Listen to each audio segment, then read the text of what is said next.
Hello, everyone. This is going to be 2.1, Beginnings of English America. So we're going to continue with 2.2 in the next section. And we're going to start with a quote from John Smith, who is describing Chesapeake Bay in the following way. And by the way, these are not typos. I do know how to spell. These are actually, this is how John Smith wrote it back then. This is before the English language was formalized and normalized, and we had a specific way to spell. So he said, "Here are mountains, hills, plains, valleys, rivers, and brooks, all running most pleasantly into a fair bay, compassed but for the mouth with fruitful and delightsome land." So he's writing a pretty nice summary of what Chesapeake Bay looks like. Very positive. So we're going to be looking at the arrival of the British in this chapter. And the first British colonists arrived around Jamestown, Virginia in 1607. They were not the first, but they were the first permanent British settlement in the Americas. They arrived in about 1607 with the permission of the King of England, but they were also working for a private company. So the king was in charge, but the private company was the one sort of taking the risk. And in this case, this risk was taken on by a group called the Virginia Company. And Jamestown was the first one of several British colonies. They were created for the purpose of making money. They were also created for, some of them were created for the process of allowing certain types of religion without religious persecution. And some of them were hoping to recreate the old school feudal system that was disappearing in Europe and in England as well. Now, the English settlers had more rights than almost any other colony. However, the group that did not have many rights were the enslaved people, and also the Native Americans, who were also still in this picture. And the social system brought over from Europe created a huge, wide spectrum of liberties in the British New World. So remember, the name of the book we're reading right now is Give Me Liberty. The author definitely has an interest, a keen interest in how people's liberties are practiced or not practiced or are withheld. And so this will give us an idea of all of them. So let's look at England in the New World at first. England, right about 1500, was having a rough go of it. They had just come out of a long period of civil war following the death of King Charles I, followed by civil war, and eventually they settled on Henry VIII. Henry VIII, not one to be outdone by civil war, decided to break away from the Catholic Church during this time period of the Protestant Revolution, and he created a whole new religion unto himself called the Anglican Church, or the Church of England. And it was the brand new religion of England, and it was the only religion that was meant to be practiced. It was sort of the one that was sanctioned by the king, at least. And according to the Church of England, most of these Protestant churches do not have a pope-like figure. However, the monarch in charge of England is also the person who's in charge of the Church of England. Now, the rulers after Henry kind of bounced back and forth between Anglicanism and Catholicism. This led to many more issues and squabbles about who should be in charge of England. Including Queen Elizabeth I, who was a very strong and adamant believer in the Anglican Church. She unified the country under Anglicanism, but took a couple of lives to get there. She was willing to sacrifice the lives of people who disagreed with her in order to make sure that eventually England became a Anglican nation. Here is Queen Elizabeth I. Now, England was also in the process of overtaking Ireland at this time. Most of the Irish people were Roman Catholic at this point. They had focused most of their time and their money on finishing the Irish question. So England was not arriving in America at the same time as the Spanish and the French and even the Dutch. However, a lot of the tactics that they learned in Ireland, such as seizing land and killing and subjugating civilians and forcing religious practices upon them, would be reused once they got here as well. So England kind of learned from Ireland how to take over a country. So here is Great Britain in its entirety: England, Ireland, Wales, Scotland, altogether, this is what is encompassed known as Great Britain today. Now, it was during the time period of Elizabeth I that England decided to look at America as a possible expansion place as well. The British Crown gave authorization to a few British noblemen to create these colonies in North America, again, as a company. So this is not the king officially in charge. However, all of these companies do report to the king. However, if they fail, then it's on the company, not the king. And so it's sort of like if you win, it helps both of us out, but if you lose, it only hurts you. The first two tries of this failed. First, they tried to land in Newfoundland in 1583, but it was really cold, lasted a few years. And then Sir Walter Raleigh decided to try at Roanoke off the coast of Virginia, which is off the coast of North Carolina today. The first time it was abandoned in 1586, and the second time it disappeared in 1590. The only clue to why it disappeared was the word Croatoan carved into a tree, which was the name of a local tribe. But what happened to the people who were at this site? What happened to the Roanoke settlers? Were they killed? Were they assimilated into the native tribe? Did aliens abduct them? Was it the evil beaver? We don't know. In fact, we'll probably never know, although we have some pretty decent guesses nowadays. Now, what finally made it stick was a bit of well, it was a combination of things. There was business attached. There was also religion attached at this point. And so the Protestants viewed the Catholic Spain as sort of a dangerous enemy, and especially did not want to give them free reign over most of, if not all of, the Americas. They were a danger to British superiority, and the French were right there too, and so the British did not like the French expanding either. So part of their reason for going to America was to stop the spread of Catholic colonies. And making sure that there weren't too many, and to sort of even the odds with the few British Protestant colonies.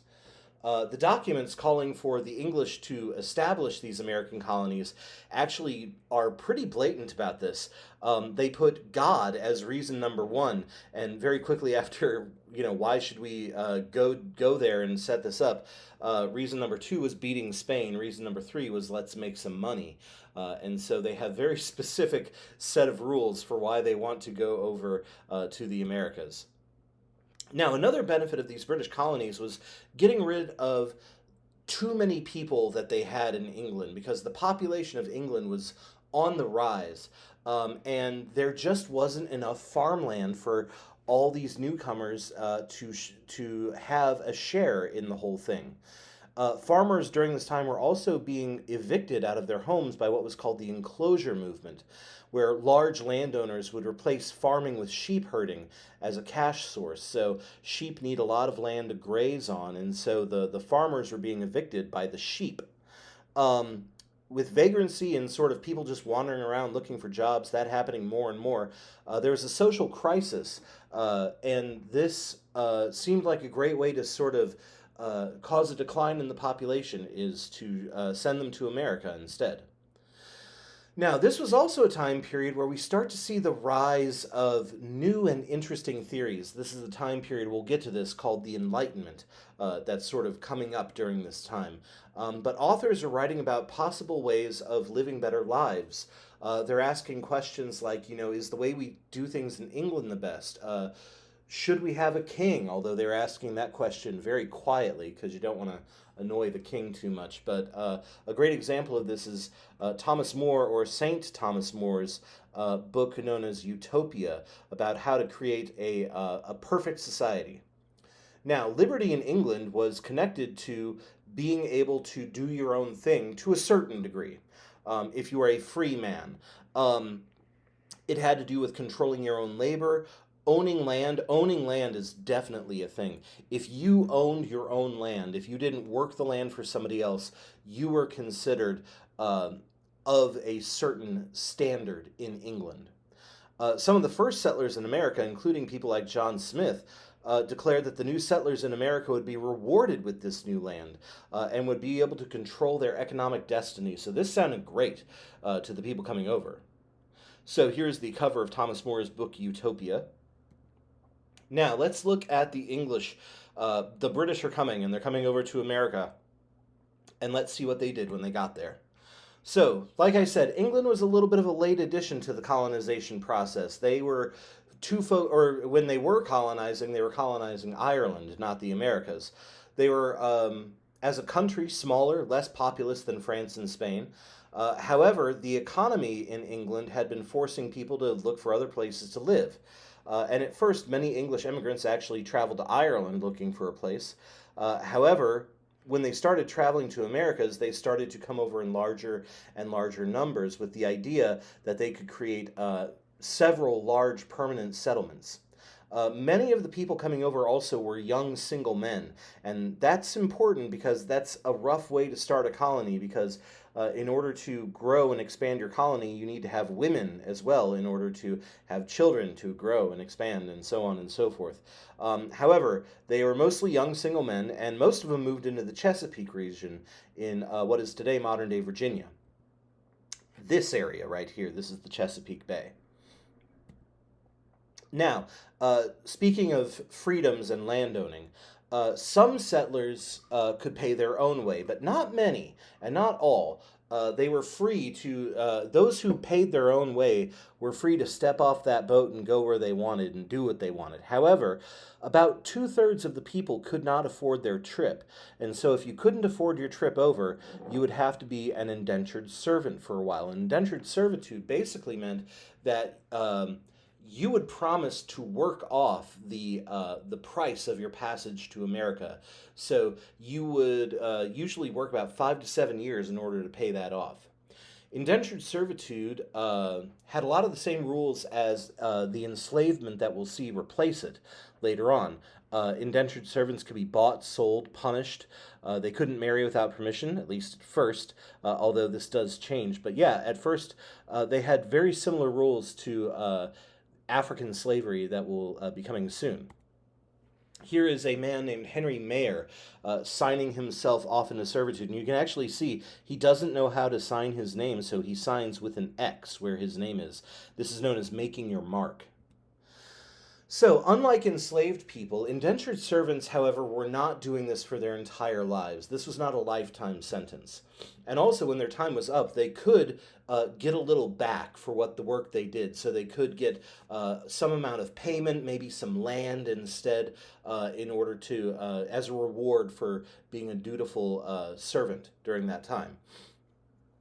The problem with all of this, though, is that also that being an indentured servant was kind of almost a death sentence for some people. It was dangerous work. You may be quote unquote more free than African enslaved people. However, it's also a very dangerous job. Remember, you're moving to the wilderness. Also, the payment they got was usually so little that they couldn't afford to buy the land, and so oftentimes indentured servants had to go right back to the job that they had beforehand. Many of them found themselves basically stuck as permanent temporary servants. Now, as previously mentioned, owning land is sort of the basis of British liberty. It is very important. Landowners are the voters. Landowners have the power, the political power in Great Britain. And so the king used land ownership in America as a way of rewarding his friends, his allies, and the people that he owed as well. So the king put up the money for certain companies or certain individuals to buy pieces of land in America. However, they were expected to pay the king back. So it's not like, hey, free land. It's like, hey, free land, and then you use it to sort of pay me back for all this. Paying the king back meant that the landowners often needed workers to do the labor for them, and as time went on, indentured servitude just wasn't doing it anymore, and so it gave way to enslaved labor instead. Now, all these, we'll come back to that. All of these new arrivals also created a crisis for the natives who lived in the Chesapeake area because suddenly the British were coming over in large numbers and it seemed like they were setting down roots, which worried a lot of Native American tribes in that area because it's basically you're settling on our land. The British also had very little interest in sort of cohabitating with the native tribes. Instead, they were forcing them off of the English land, and this led to a large number of wars during the colonial era. and occasionally it led to pieces being assigned as well. So there was war, but there were also some peace. One way that we see this, and that we'll look at later, is the Englishman John Rolfe marrying Pocahontas, and this was sort of a this was not just them falling in love. This was solidifying a peace deal between the two, between the native tribes and the English settlers as well. So here's one of the earliest pieces of Native American drawn, not drawn by Native Americans. I'm sorry, but this is one of the first drawings of Native Americans drawn by a white Englishman during that time, a guy named John White, actually, and he drew the Socotan tribe of North Carolina. Now, the English did not recognize the native claim to land. They said that, they were not properly civilized in order to have a claim to the land. However, they would, initially at least, buy it or trade for it with the natives. Frequently, this was after the natives have suffered a military defeat. So at first, the natives would go to war to try to hold on to their land, and then the white English settlers would say, well, how'd that work for you? Do you want to sell now? In order to keep some amount of peace, English courts actually tried to keep settlers off of native land that wasn't theirs. And this was set up to try to avoid conflict. However, most settlers just straight up ignored it. And so over time, the English were pushing the native tribes further and further west out of what was considered, now English land. Now, at first, and this is the transformation of Indian life, at first, many native tribes welcomed the new settlers, at least somewhat. They welcomed what they had to trade, at least, which is guns, iron tools, glass beads. Remember, the British are late to the party, so the natives know that they have these things and that they can be used against their enemies. And so many of them also try to convert their lives to look a little more British, or at least a little more European. They used English goods. They hunted beaver for the trade over for the fashion trade over in Europe, and they learned to barter for what they knew the English people wanted in this sort of situation. However, in most of these times, the English still received the better parts and the better benefits of this trade. Now, the biggest change came when the settlers started to fence the land off. They started to bring in new crops, new animals, the Columbian Exchange coming to the Chesapeake Bay. And this threw off the old school native tradition of farming. Also, this hurt the natives because they were doing this on Native American land. It also changed, sometimes for the worse, the local ecology as well. Native American crops gave way to English crops. Forests were cut down in order to make wooden houses instead of the sort of temporary housing that many of the Native American tribes had. Here is an example of a colonial house back in the day. Now, let's look a little bit further at settling the Chesapeake. Jamestown was not what Great Britain was hoping for. Great Britain was hoping that settling in Jamestown would be like settling in Mexico, and you'd find gold and silver and resources immediately. However, there wasn't a whole lot of gold and silver on the ground or under the ground in Jamestown. And most of the settlers who came over were not farmers, they were craftsmen or sort of minor landed noblemen. And so this means that they're coming over and they don't know how to survive, basically. And so Jamestown found itself in a very rough way right at the beginning because they didn't have the farmers necessary to keep the people alive. And they had a very bad couple of years right at the top. Now, one of the early leaders of Jamestown, a guy named John Smith, who we've mentioned before, said, finally set down some rules. He said, look, you guys cannot just spend all your day looking for gold. If you don't farm and work to keep this entire community alive, we're not going to give you food for just kind of mining around. So you better, the famous quote was, if you do not work, you do not eat. And this helped to set rules and expectations that helped all of them survive some very harsh winters. So here is Jamestown in about 1615, and you'll notice that there's a fort. It's sort of the triangular thing with the ship directly below it on the far left. That is what a fort looked like back in that day. Now, it was still very difficult to survive. In fact, many of them didn't. The first year that Jamestown was settled, almost half of the settlers died. due to disease and starvation. This was known as the starving time. Especially after new arrivals came in, the numbers went back up, but then they went back down again. And so this was, by the time the second winter was done, there was only about 65 Jamestown survivors at that time, and many of them had been reduced to things like cannibalism in order to survive. Smith and people who followed him began to establish very harsh punishments and forced labor in order to stay alive. Basically, again, if you don't work, you don't eat, but also if you don't work, we are going to punish you for that too. So here, by the way, is the John Smith that we're talking about, 1580 to 1631. He was from England. He was an explorer. He was a soldier. He demanded that English settlers at Jamestown work if they wanted food. Um, and what he's probably most famous for is the whole Pocahontas story. And a lot of that is very romanticized by John Smith. In fact, he wrote several of these stories over time where, everywhere he went, he would sort of write in his autobiography that there was some young local woman who would save him from execution because she had fallen madly in love with him. He wrote a very sort of fictionalized version of his own story sometimes. And by the way, Pocahontas is about 10. Now, the Virginia Company that helped to settle Jamestown came to realize that this was not going to be a colony that is set on gold. They needed settlers, they needed farming, they needed to figure out another thing. And so the company decided that they would give 50 acres of land to anyone who would pay for another person to travel to America. And this is called the head right system. So basically, if you could afford to pay somebody to come over, that meant that you got 50 acres of land. So rich people who could afford to send many people over all at once suddenly had these huge, vast tracts of land in America. Jamestown also created one of the first early American charts of rights and liberties. They also established a local government with elected leaders called the House of Burgesses. Now, the important thing is they did not break away completely from the British standard and just sort of like all men are created equal immediately. They did say that only people who owned land could vote.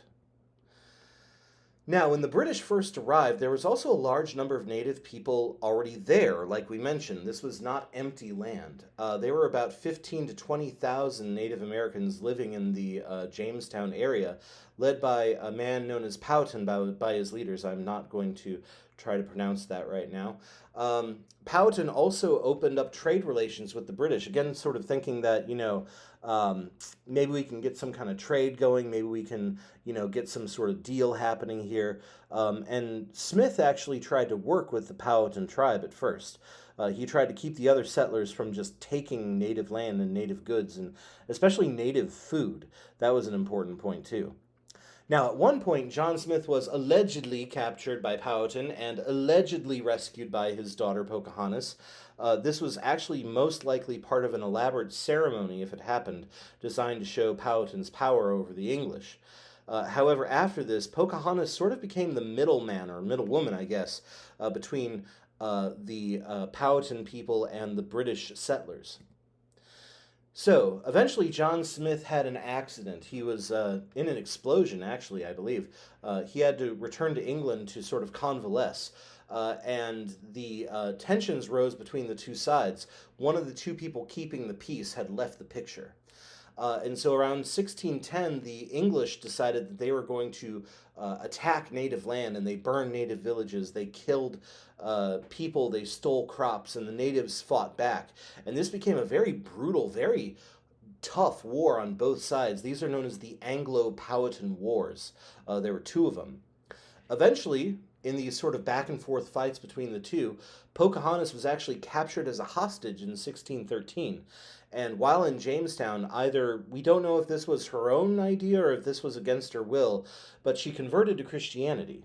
And as part of the peace negotiations, she actually married one of the English settlers, a guy named John Rolfe, and returned with him to England, where she was sort of sent around to show that native people could be converted and sort of civilized and things like that. She was shown off to the British court as an example of the success of the Virginians, but she died, unfortunately, shortly thereafter in 1617. Again, very low immunity to British diseases. So here is Pocahontas, sometimes known as Matoaka, which I believe means troublemaker, I believe. She was born in about 1596, died about 1617. She was from the Virginia region, a member of the Powhatan tribe, and a daughter of the chief. After being married, as I said, she converted to Christianity, and she actually changed her name to Rebecca. You'll see that in this wood carving on the right, where she's dressed as an English noble lady, it says Rebecca instead of Pocahontas on there. So eventually she did have one son, Thomas Rolfe, who survived. She died of an unknown disease at about 20 or 21 in England on her way back to the New World. She died in a coastal town. Now, Chief Powhatan also passed away quickly after his daughter, and this peace fell apart again in 1622. So we see the Anglo-Powhatan Wars sort of happen again. In this time, the Powhatan tribe attacked Jamestown, killed about a fourth of the colonists, and quickly after this, the Jamestown colonists hit back. And again, we see this just sort of long, dirty, bitter back and forth war, fighting between the two, and eventually. The British government declared that the native tribes had given up any claim to their land. It was total British land now, and the fighting would continue for decades. This uprising of 1622, however, is seen as the moment where the power sort of shifted away from the natives to the British in a big way in 1622. So this is an artist's depiction of the uprising of 1622. Also written by, painted, drawn by Theodore de Bry, the guy who drew the Black Legend work in the last chapter. He seems to have a theme that he enjoys in these. Now, by the 1640s, the number of Native Americans had dwindled significantly, and so in order to maintain any amount of survival, they were forced to sign a treaty where they pledged loyalty to Jamestown during this time. Now, the war also destroyed the Virginia Company, however. They spent so much money fighting this war that they weren't making a successful colony. And so in 1624, they actually had to give up their charter, by which they said that we own this land, and they basically gave it up to the king. And so the king became the owner of the Virginia colony. And this became the first royal colony run by the crown, not run by a business venture. Now, the royals during this time were distracted by wars in Europe. They were mainly content to allow the sort of locals in Virginia to run the colony because they were too focused on intra-European wars during this time. So here is our first big colony, the colony of Virginia. Now, eventually what made Virginia work was the farming of tobacco, not gold. James I, while not a fan of tobacco, he thought it was a bad habit. He was a fan of the money that it made him instead. So many Englishmen and Europeans did smoke tobacco, and tobacco became a cash crop of the Jamestown colony. By the end of the 1600s, millions of pounds of tobacco were being shipped over to Great Britain, and it made the local planters and the royal government in Virginia quite wealthy. Now, the demand for tobacco led to an increase in immigration as well, because suddenly people were like, hey, looks like this is the place where we could get rich. It also led to over 90,000 indentured servants during this time, most of whom were not getting rich off of tobacco. So, again, we see that most of the people getting wealthy were kind of up at the top. The indentured servants coming over were kind of stuck on the bottom rung. So here is tobacco in all of its glory. Now, let's also talk about women in this area. One thing missing from Virginia was the women. There were very few women who decided, hey, I'm going to go live in the middle of the wilderness with a bunch of guys. The colony started to call for women to come over, even setting up arranged marriages during the 1620s to get women over. However, women were still vastly outnumbered by men. They were outnumbered about 5-1 in the Jamestown colony. Indentured servants generally had to complete their term of service before marrying, so the young men who came over and were still working it off were kind of stuck being single. Now, women were given a certain amount of rights in the colonies that they may not have even had in Great Britain. For instance, they would receive a third of her husband's property if he died. This was sometimes called the dower law. Um, and it was less than what women got in other countries, however. So other women from other countries in the colonies got better than the British women. However, when she died, her property was given back to whatever men were in the husband's line. Now, due to the lack of women in the colonies, though, they were also given other unique rights, like the ability to make contracts on their own. They were able to conduct business as single women. However, life was still incredibly difficult for women, especially female indentured servants, who really were stuck in a very bad place during this time. Now, outside of Virginia, we have another colony that expands during this time, and that is the colony of Maryland. And this one's interesting because of the religious aspect of it. Um, Maryland was another tobacco colony, but it was not just established to make money. That's part of it, obviously, but they were not just there to make money. Maryland was established in 1632 as a colony run by one wealthy individual. This is what we call a proprietary colony. And the owner of the colony of Maryland was a guy named Cecilius Calvert. He was the son of one of the best friends of King Charles, and he had complete power over the colony. And Calvert guaranteed English liberties. However, he did not guarantee much in the way of self-government over there in England. So he guaranteed liberties, but not the ability to make your own laws and rules. So here is Cecilius Calvert, sometimes also known as Lord Baltimore, which that should tell you where the name of the city in Maryland comes from. Now, Calvert hoped that he would be able to establish Maryland as a refuge for English Catholics who were being persecuted over there in England. Calvert himself was a Catholic, and so he wanted to help his fellow Catholics by setting up sort of a Catholic sanctuary in the Americas. Protestants were welcome, though. However, there were things they had to sort of do in order to get there. Several of the new arrivals, though, were Catholic, and many leaders were also hand-picked Catholic leaders by Calvert. However, the Protestants vastly outnumbered the Catholics, and the death rate was still very high, about 70%. Eventually, though, Maryland offered an easier path to land ownership. It was easier to become a landowning citizen in Virginia than in Virginia, so a lot of people also came to Maryland due to this. This is what the colony of Maryland looked like about 1775. And we will look at some of the other colonies in the next part of this chapter.